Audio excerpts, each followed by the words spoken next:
good evening. This is Lori's Kitchen. Tayo po ay magluluto ng pakbit. So, meron tayo ditong ampalaya at sitaw at kalabasa. Kasi ang dami ko pong gulay ngayon. At meron pa ako ditong talong. Ito pong panggisa natin. At ito po ay na-marinate ko na pork. So, ayan. Ayan po ang aking gulay. Nabili ko kanina sa Imus. Ayan, dami. Ayan, may talong pa ako, diba? Ang dami. At saka itong dalawang kalabasa. O, diba? Ayan. So, yan. Gulayin natin. Marami tayong gulay. Ayan, kasi ito kanina, malinis po to kasi nabibitiwan ko siya, naka-plastic. Kaya, ayan, oh. Nagkanda punggok-punggok ang ano niya kasi nabitiwan ko. Ilang beses ko nabitiwan. Kasi yung daliri ko talaga, ito talaga, oh, maga sa arthritis. So, ayan, samahan niyo po ako sa aking pagluluto ng ating beet. So, wala akong alamang ngayon, kaya sige lang. Luluto yan. So, maglagay tayo dito ng mantika. Konti lang. So, ayan, mainit na ang ating mantika. Ilagay na natin itong ating pork na marinate ko.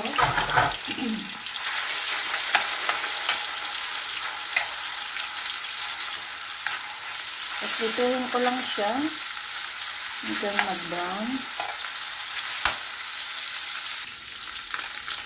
Ayan.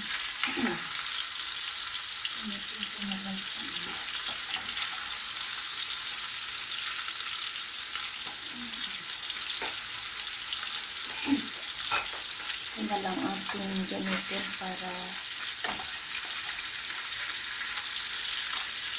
isa-isa natin pagbalagtad.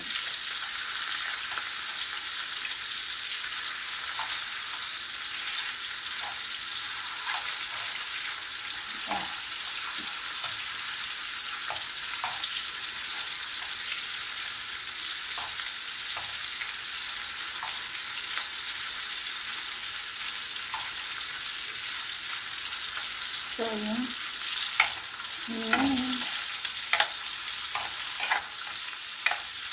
So, medyo madami ang mantika. Magbawas po tayo ng mantika. Ayan. So, dito na rin tayo mag-igisa ng ating bawang at sibuyas.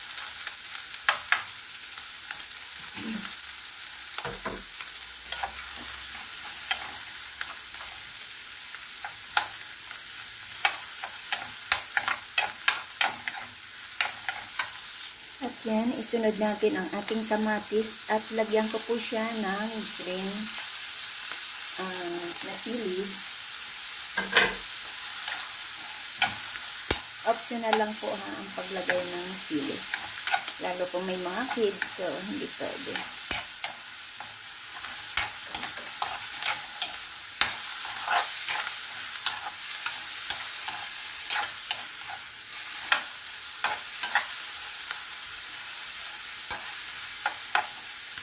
So dito, ilagay ko na yung ating pinagmarinatan.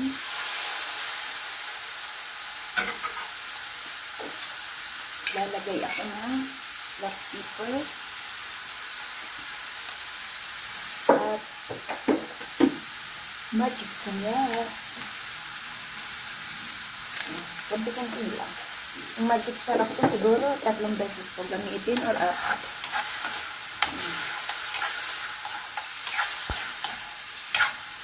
Ayan. So, lagyan ko po siya ng sabaw.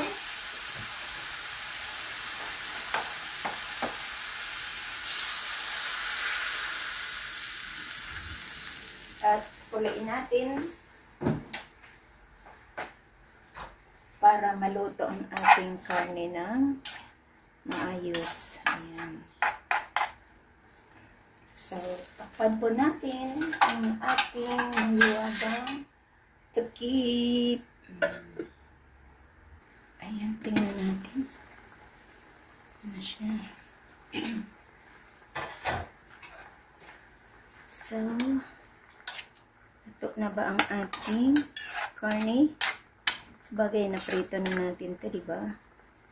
Luto na. Luto na ba? Yan. So, ilagay na natin ang ating, kailangan kasi, bago natin ilagay ang ating, ang ating gulay, siguraduhin na ang ating mga karne ay luto. Ayan. Siguraduhin na talagang luto. Ayan, luto na siya. Lambot na. So, ilagay po natin ang kalabasa, okra, sitaw, kalabasa, sitaw, at yung talong,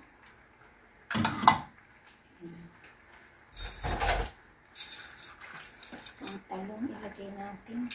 Wala kasi akong naubos na yung alamang ko.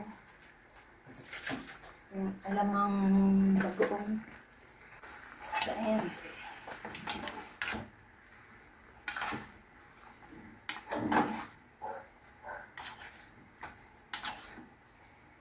Ihalo lang natin to at lutuin ang ating gulay.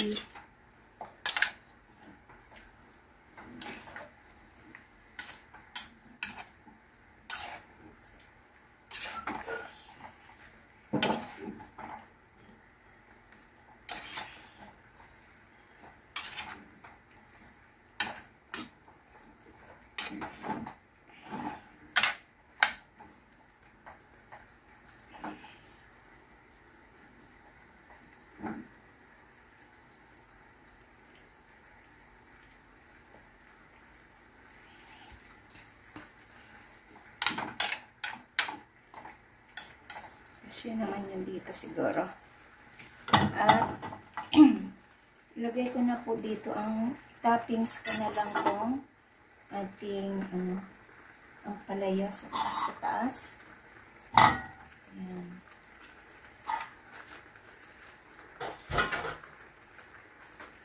At maglalagay po ako sa taas ng ating oyster sauce.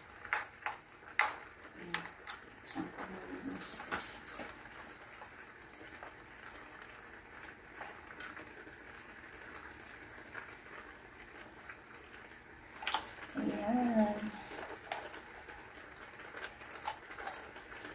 Masarap.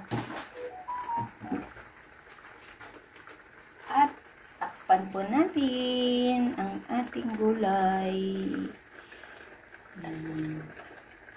See? Ayan, i-check natin.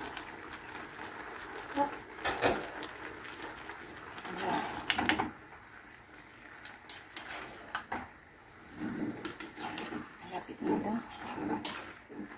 Ayan.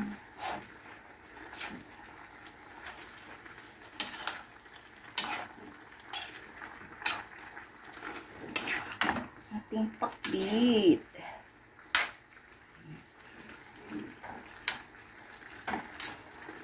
Isang kulo na lang at pwede na natin hanguin. Check natin ang kanyang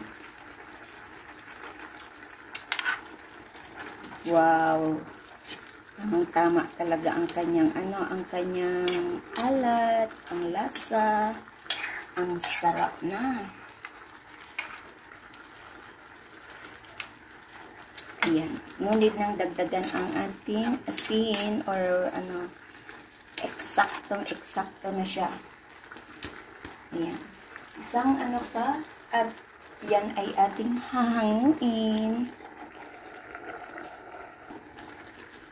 So, ayan. Yahoo! Ito na ang ating pakbit.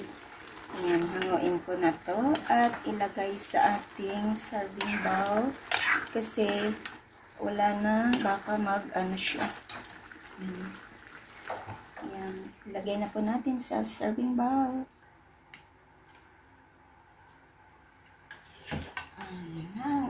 ating pakbit. So, yummy.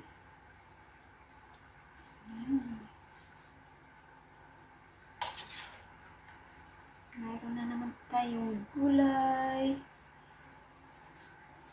Ayan.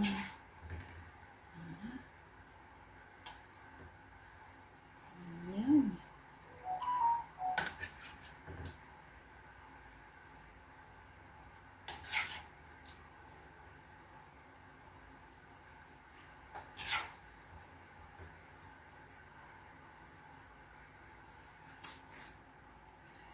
So, ayan po ang ating pakbit. Ayan, with pork. Ayan, thank you so much po sa inyong lahat dyan. Ayan. This is Lori's Kitchen. At meron tayong pakbit for today. Ang ating gulay. Kain na po tayo. At sa hindi pa po nakasubscribe ng aking channel, please do subscribe and hit the bell button para lagi kayong updated sa aking mga lulutuin na pasok sa budget at masarap na, healthy pa. Ayan, ayan. Ang ating pakbit ngayon ay masarap na. Mura pa. Thank you so much sa inyong support sa aking premiere for tonight. Salamat sa mga nakasupport dyan sa aking premiere, sa chat box.